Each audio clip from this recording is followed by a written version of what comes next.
ଶ୍ରୀମଦ୍ଭାଗବତ ଗୋପଲୀଳା ଷୋଡ଼ଶୋଧ୍ୟାୟ ଧେନୁକାସୁର ବଧ ଓ ତାଳବର୍ଣ୍ଣ ଭଗ୍ନ। ଶ୍ରୀଶୁକ ଉବାଚ ଏବେ ଶୁଣ ନରନାଥ ହରିର ବାହୁତ ଚରିତ। ସପ୍ତବର୍ଷେ ନରହରି କାନନେ ଚରାନ୍ତି ବାଛୁରୀ। ଦିନକୁ ଦିନ ବଳିୟାର ଗାଈ ରଖିଲେ ଚକ୍ରଧର। ରୋହିଣୀ ସୁତ ଘେନି ସଙ୍ଗେ ବନେ ଖେଳନ୍ତି ନାନା ରଙ୍ଗେ।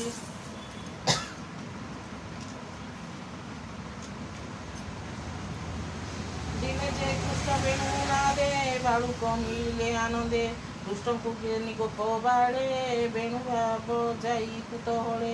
ଆଗେ ଅଡ଼ାଇ ବସା ଗାଈ ପଛେ ଚାଲନ୍ତି ଭାବଗ୍ରାହୀ। କୋମଳ ଭାସେ ନାନା ଫୁଲ କୋକିଳ ଶବଦ ଅମୂଲ୍ୟ। ମୟୂର ନାଦ ଭୃଙ୍ଗ ତୁଲେ ଗଛ କୁସୁମ ଜଳସ୍ଥଳେ। ସ୍ୱଭାବେ ମନ୍ଦ ମନ୍ଦ ସୁସ୍ମିତ କୋମଳ ବହି ମରୁତ। ପଦ୍ମ କୁମୁଦ ଗନ୍ଧ ଘେନି ଆନନ୍ଦେ ବିରାଜେ ଅବନୀ। ଦେଖିଣ ଆନନ୍ଦ ଶ୍ରୀରଙ୍ଗ ଖେଳନ୍ତି ବାଳକଙ୍କ ସଙ୍ଗ। ଫଳ କୁସୁମ ତରୁ ତୃଣ ଲାଗନ୍ତେ ରାମ ଚରଣ। ଦେଖି ହସିଲେ ଚକ୍ରଧର ରାମକୁ କହନ୍ତି ମଧୁର। ଗୋସ୍ୱାମୀ ଦେଖି ତରୁବଣ ନମନ୍ତି ତୁମ୍ଭର ଚରଣ। ଦେବେ ନ ପାନ୍ତି ଯାର ଖୋଜି ଏତତେ ସ୍ୱରୂପଣ ଭୋଜି। ତରିବେ ଭବ ସିନ୍ଧୁ ତାପୁ ବୃକ୍ଷ ହୋଇଲେ କେଉଁ ସାପୁ। ଏ ଯେ ଭ୍ରମର ପକ୍ଷୀ ଗଣ ନାଦେ ଖଟନ୍ତି ତୋ ଚରଣ। ଦେବେ ଗୁପତ ବନଚାରୀ ତୋତେ ଖଟନ୍ତି ଧ୍ୟାନ କରି। ପକ୍ଷୀ ସ୍ୱରୂପେ ମୁନି ଗଣ ମନ ନିରୋପି ତୋ ଚରଣେ। ଦେଖ ମୟୂରଙ୍କର ନୃତ୍ୟ ମୁଗ ସୁତର ଯୁଥ ଯୁଥ। ଗୋପୀଙ୍କ ପ୍ରାୟ ଛନ୍ତି ଚାହିଁ ଦେଖନ୍ତି ନୟନ ପୁରାଇ। ଦେଖି ଗଭୀର ସୁପନାଦ ଶୁଣନ୍ତେ ଖଣ୍ଡେ ଯମ ଖେଦ। ସାଧୁ ଜନକ ପ୍ରାୟ ହୋଇ ଭଜନ୍ତି ତୋ ମୁଖକୁ ଚାହିଁ। ଏ ପୁଣ୍ୟବନ୍ତ ମହି ଧୀର ଲାଗୁଛି ତୋହର ପୟର। ତୋ ପାଦ ଲାଗି ବୃକ୍ଷ ଲତା ପୁଣ୍ୟ ହୋଇଲେ ବଳବନ୍ତା।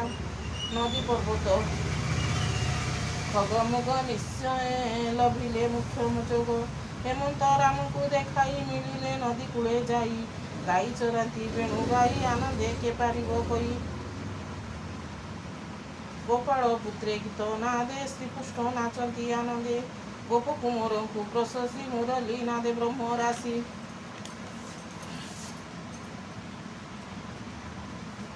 ହଂସର ରାବ ଶୁଣି ଡାକି ନାଚନ୍ତି ମୟୂରକୁ ଦେଖି। ଶୁକ କୋକିଳ ନାଦ ଶୁଣି ମୁରଲି ନାଦେ ତାହା ବଣି। ପଶୁକୁ ଡାକନ୍ତି ଶୋଷରେ ଗଭୀର ମେଘ ନାଦ ଧୀରେ। ପକ୍ଷୀଙ୍କ ନାଦ ଶୁଣି ଡାକି ଆଶ୍ୱାସୀ ଜୀବନ ନିରେଖି। ବେଳ କହିଲା ବଳିୟାର ପଡ଼ିଲେ ରୋହିଣୀ କୁମର। ରାମର ଶ୍ରମ ଅନୁସରି ବୃକ୍ଷେ ଉଠିଲେ ନରହରି। କୋମଳ ପତ୍ରର ବୃକ୍ଷ ଆଣି ଶଯ୍ୟା ସଜାଇ ଚକ୍ରପାଣି। ତହିଁ ଶୁଆଇ ହଳଧର ପାଦ ଚାପନ୍ତି ଧୀର ଧୀର। ଗୋପାଳ ପୁତ୍ରେ ନୃତ୍ୟ କରି ମନ ତୋଷନ୍ତି ହଳଧାରୀ। ଉଠିଲେ ରାମ କରସଞ୍ଚି କୃଷ୍ଣଙ୍କୁ କହନ୍ତି ଆଶ୍ୱାସୀ। ଦୁଷ୍ଟ କରନ୍ତି ରଙ୍ଗେ ନୃତ୍ୟ ଗୋପାଳେ ବେଣୁ ନାଦେ ଗୀତ। କୃଷ୍ଣର ଶ୍ରମ ଦେଖି ପୁଏ ପଲ୍ଲବ ଆଣିଲେ ଥୁକାଏ।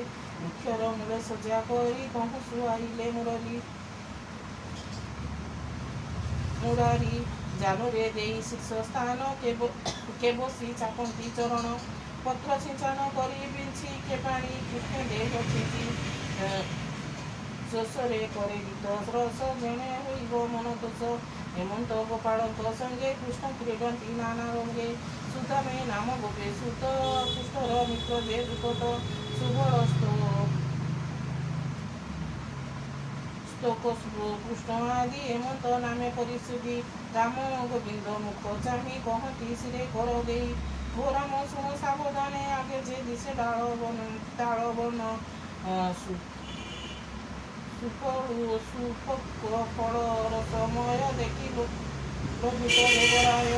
ପ୍ରାଚୀନ ପଡ଼ିଅଛି ତଳେ ପୁରୁଷ ପ୍ରମାଣ ବହଳେ। ବୃକ୍ଷ ଅଛନ୍ତି ଅପ୍ରମିତ ଗଣ୍ଡେ ଶୋଭିତ ଆମ୍ବଚିତ। ପୂର୍ବେ ଯେ ଫଳ ଲୋକେ ଖାଆନ୍ତି ଏବେ ତ ଖାଇ ନ ପାରନ୍ତି। ଧେନୁକା ନାମେ ମହାସୁର ସେ ତାଳ ବଣେ ଘର ତାର। ବନ୍ଧୁ ବାନ୍ଧବ ଅପ୍ରମିତ ସେ ବନେ ଅଛଇ ନିଶ୍ଚିନ୍ତ।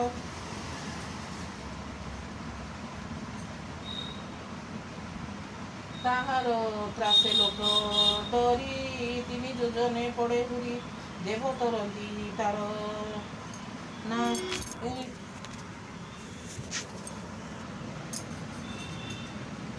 ଦେବ ଡରନ୍ତି ତାର ନାଏ ପ୍ରଚଣ୍ଡ ପବନ ନ ହୁଏ। ତୁ ନାଥ କହିଲେ ସଦୟ ସେ ଫଳ ପାଇବୁ ସଦୟେ ସେ ଫଳ ପାଇବୁ ଠକାଏ। ଗୋପପୁରକୁ ନେବୁ ବହି ଶୁଣି ହସନ୍ତି ବେନି ଭାଇ ବୋଲନ୍ତି କଡ଼ାଅ ହେ ବାଟ ଆଗେ ଚାଲନ୍ତି ନନ୍ଦ ଚାଟ। ତା ଦେଖି ରୋହିଣୀ କୁମର ଧାଇଁଲେ ପବନ ହୁଙ୍କର ମେଘେ ପଶିଲେ ତାର ବନେ ଗୋପାଳ ମିଳିଲେ ବହନେ।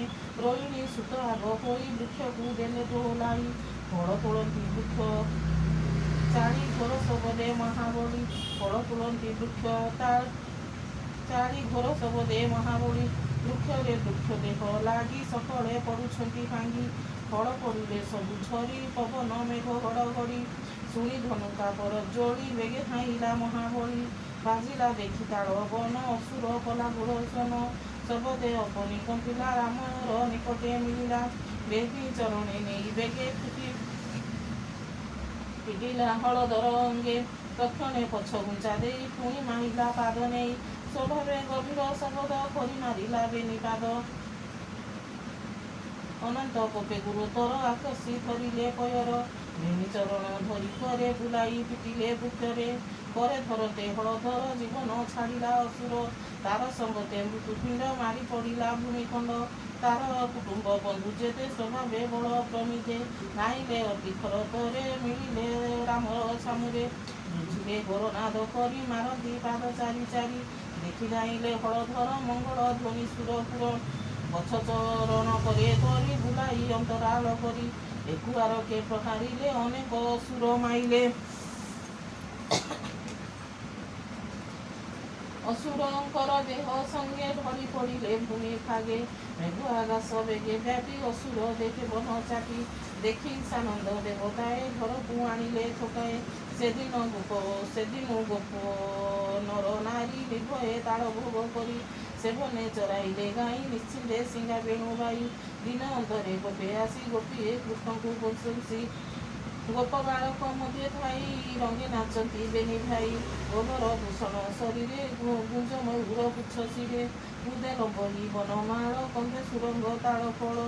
ଗୋପୀଏ ରାମକୃଷ୍ଣ ଦେଖି ନିର୍ମଳ କଲେ ଚର୍ମ ଆଖି କୃଷ୍ଣ ଚାହିଁଲେ ରସଭରେ ମିଳିଲେ ଯଶୋଦା ଛାମୁରେ ଆନନ୍ଦେ ଯଶୋଦା ରୋହିଣୀ କୋଳେ ଧଇଲେ ପୁତ୍ର ଆଣି ପୁତ୍ରକୁ ମାର୍ଜନା କରାଇ ସର ଲବଣ ଅନ୍ନ ଦେଇ ସେଜେ ଶୁଆଇ ପୁତ୍ର ବେଣୀ ଶୋଷରେ କରି ଗୀତ ଧ୍ୱନି ଘରେ ରହିଲେ ହଳଧର କୃଷ୍ଣ ମିଳିଲେ ନଦୀ ତୀର ଗୋରୁ ଚରାନ୍ତି ବନେ ପଶି ରବି କିରଣ ପରକାଶୀ ତୁଷାରେ ନ ପାରନ୍ତି ଚଳି କାଢ଼ନ୍ତି ହ୍ରଦେ ଯାଇ ମିଳି ସମସ୍ତେ କଲେ ଜଳପାନ ତକ୍ଷଣେ ଛାଡ଼ିଲେ ଜୀବନ ଗୁରୁ ଗୋପାଳ ପୁଏ ମରି ଦେଖି ଚକିତ ନରହରି ହ୍ରଦକୁ ଗୋବିନ୍ଦ ଅନାଇ ବିଚାର କଲେ ଭାବଗ୍ରାହୀ ପକ୍ଷୀରାଜର ଦର୍ପ ଡାଳେ ଡରେ କାଳି ଅଛି କାଳନ୍ଦୀରେ ତାହାର ବିଷେ ଜଳ ନାଶ ଜନ୍ତୁଏ ନ କରନ୍ତି ଗ୍ରାସ ଏ ଜଳ ବୃନ୍ଦାବନେ ଥିଲେ ପ୍ରାଣ ପାଇବ କେବେ ଫଲେ ଧାରା ବିନାଶ ମୋର ଜାତ ଗୋପାଳ ପୁଏ ପ୍ରାଣ ହତ ନିବସ କରିବି ଯେ ଆଜ ଏଣେ ମୋହର ବଡ଼ କାର୍ଯ୍ୟ ଏତେ ବିଚାରି ଭାବଗ୍ରାହୀ ଅମୃତ ନୟନେ ଅନାଇ ଗୋପ ବାଳକ ଗୁରୁ ସଙ୍ଗେ ଜୀବନ ଦେଲେ ଶ୍ରୀ ରଙ୍ଗେ ଗୋରୁ ଗୋପାଳ ସଙ୍ଗେ ଧରି ଗୋପେ ମିଳିଲେ ନର ହରି ସେ ହରି ଚରଣ କମଳେ ଚିତ ମୋର ପୁଙ୍ଗ ମିଳେ ଶ୍ରୀକୃଷ୍ଣ ଲୀଳା ଭାଗବତ କହି ବିପ୍ର ଜଗନ୍ନାଥ ଇତି ଶ୍ରୀମଦ୍ ଭାଗବତେ ମହାପୁରାଣେ ପାରମହଂସ ସଂହିତାଏ 82 ଦଶମ ସ୍କନ୍ଧେ ଧେନୁକାସୁରବୋଧ ତାଳବନ ଭଞ୍ଜନେ ନାମ ଷୋଡ଼ଶୋଧ୍ୟାୟ।